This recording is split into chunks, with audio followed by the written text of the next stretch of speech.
Estes días escoitaba o proceso polo que programaron unha intelixencia artificial para que realizase unha cortometraxe como se fose Fellini.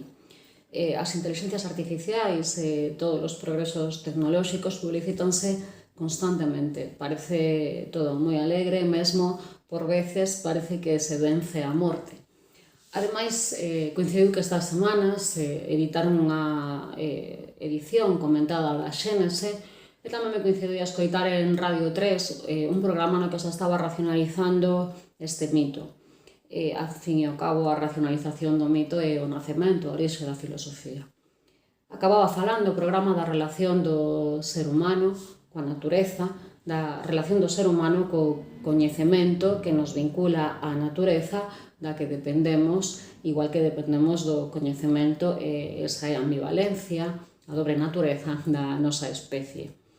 Como non ser tranquilamente humanos fai unha arqueoloxía do coñecemento técnico, o poético, productivo, e do coñecemento puro ou episteme.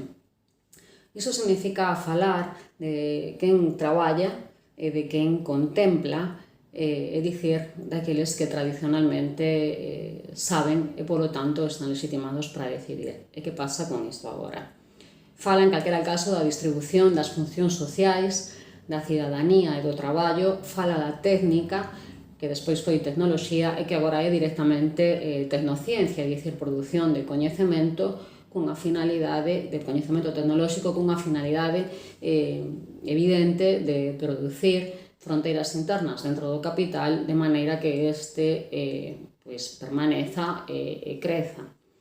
Isto amparado coa figura, coa noción de progreso e coa figura tamén de Fausto, que é aquel que non é tranquilamente humano porque non asume a súa condición, é aquel que pretende ser mellorado tecnolóxicamente e non ontoéticamente porque isto xa dicía Sócrates non se pode vender.